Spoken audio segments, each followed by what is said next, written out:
Hi friends, welcome back to our channel. బాగున్నారా? అందరికీ అయితే హ్యాపీ శివరాత్రి అండి. సో ఇక శివరాత్రి కదా, ఫాస్టింగ్ ఎంతమంది ఉంటున్నారండి? నేనైతే ఉండను, ఎందుకంటే ప్రెగ్నెంట్తో ఉన్నప్పుడు ఉండకూడదు అని చెప్పారు మా బాబు అప్పుడు అనమాట.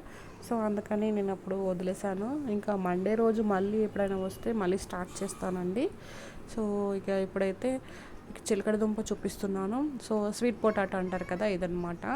సో శివరాత్రి రోజు ఎందుకు తినాలి, దీన్ని ఏంటి అనేది మీతో షేర్ చేయాలనుకుంటున్నాను. నాకు తెలిసిన విషయాన్ని చెప్పాలనుకుంటున్నాను. చాలామందికి తెలిసే ఉండొచ్చు, బట్ చెప్పాలనుకుంటున్నాను, తెలియని వాళ్ళు ఉంటారు కదా. సో ఇది శివరాత్రి రోజు ఫ్రూట్స్, అలాగే ఇట్లా స్వీట్ పొటాటోని తినాలనుకుంటారు కదండి. సో ఎందుకంటే మార్నింగ్ నుంచి స్టమక్ ఎంటీగా ఉంటుంది కదా. సో ఏం మంచినీళ్ళు కూడా తాగకుండా ఉంటారు కదా. ఫ్రూట్స్ ఒక్కటే తింటే కొంచెం అంతా ఫుల్ఫిల్ అయినట్టుగా అనిపించదు.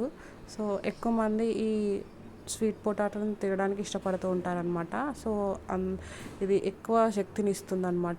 చాలా ఫైబర్ ఉంటుంది కదా, సో చాలా మంచిది. సో ఇదైతే ప్రిఫర్ చేస్తారనమాట. శివరాత్రి రోజు స్పెషల్గా తినడానికి స్టమక్ ఫిల్లింగ్గా ఉంటుంది అనే ఉద్దేశంతోనే ఇది తీసుకుంటారండి చాలామంది. ఇంకా నైట్ జాగారం కూడా చేస్తూ ఉంటారు కదా, నీరసం రాకుండా ఉంటుంది. ఇంకా ఎంత ఫ్రూట్స్ తిన్నా కానీ మనకు స్టమక్ కొంచెం అట్లా ఫుల్ఫిల్ అయినట్టుగా అనిపించదండి. ఎక్కువగా ఏం తింటాం చెప్పండి, ఒకటి రెండు ఫ్రూట్స్ తినగానే తినాలనిపించదు స్వీట్నెస్కి. సో అందుకని ఎక్కువగా ఈ స్వీట్ పొటాటోని ప్రిఫర్ చేస్తారండి. ఒక రెండు మూడు తిన్నాం అనుకోండి, స్టమక్ ఫుల్గా అనిపిస్తుంది, అలాగే మనకి ఎనర్జీగా ఉంటుంది.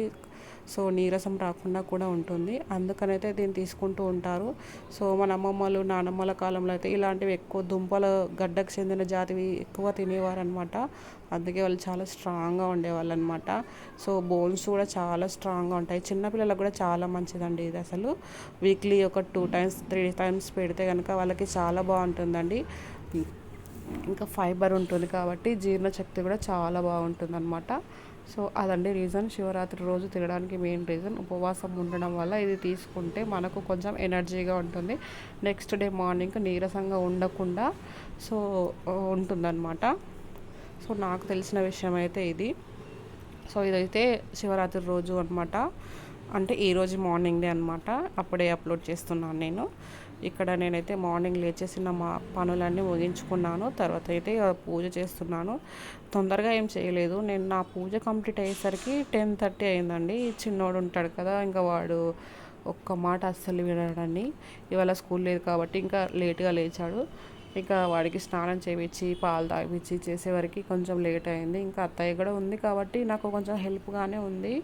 ఇంకా ఒక్కదాన్న ఉన్నాను అనుకోండి, ఇక చాలా ఉంటుంది. అందులో ఇవాళ మాకు వాటర్ కూడా వచ్చేస్తాయి. సో ఇక అవన్నీ పనులు కంప్లీట్ చేసుకున్న తర్వాత నేను మనశ్శాంతిగా పూజ చేస్తాను. చేసుకున్న ఒక కొన్ని నిమిషాలైనా నాకు మనశ్శాంతిగా చేసుకోవాలనిపిస్తుంది. హడావిడిగా చేస్తే నాకు అసలు చేయాలని ఇంట్రెస్ట్ కూడా ఉండదు, చేసిన ఫీలింగ్ కూడా ఉండదు. అందులో ఈరోజు శివరాత్రి కాబట్టి సో చాలా ప్రత్యేకమైన రోజు కదా.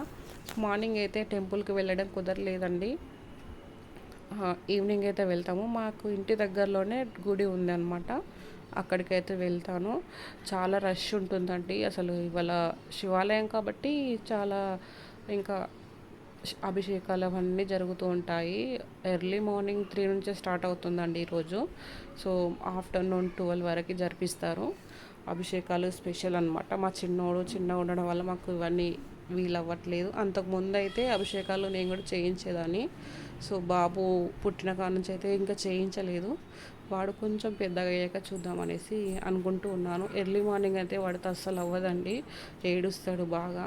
సో పిల్లల్ని ఏడిపించుకుంటూ అలా చేయడం ఎందుకనేసి నా ఫీలింగ్. సో చేసుకున్నంతలా మన ఇంట్లోనే హ్యాపీగా చేసుకోవాలి, ఇంకా మనస్ఫూర్తిగా చేసుకుంటే సరిపోతుంది పూజ అనేసి అయితే నేను అనుకుంటానండి. ఇంకా ఈవినింగ్ అయితే టెంపుల్కి కూడా వెళ్తాను. సో అది కూడా చూపిస్తానండి. అక్కడైతే భరతనాట్యం, పిల్లలు క్లాసికల్ అవన్నీ చేస్తారు కదా, డ్యాన్సెస్ ప్రోగ్రామ్స్ చాలా కండక్ట్ చేస్తారండి. అవన్నీ షేర్ చేస్తాను మీతో. సో వీడియో నచ్చితే ఒక లైక్ చేసి సబ్స్క్రైబ్ చేసుకోండి ఫ్రెండ్స్. అలాగే మీ ఫాస్టింగ్ డే ఎలా గడుస్తుంది అనేది కూడా కామెంట్ చేయండి. సో జాగారం కూడా ఉండాలి, తప్పనిసరిగా ఉండండి ఫ్రెండ్స్. సో అలా ఉంటేనే మనం ఫాస్టింగ్ ఉన్న ఏమంటారు ఆ మోక్షం అనేది లభిస్తుంది. ఏదో ఉన్నామంటే ఉన్నాం, లేదంటే లేదన్నట్టుగా కాకుండా సో ఉన్నంతలో మనస్ఫూర్తిగా చేసుకోవాలండి. ఇంకా లేకపోతే అసలు ఉండకూడదు, నా ఫీలింగ్ అది. మరొకసారి అందరికీ హ్యాపీ శివరాత్రి.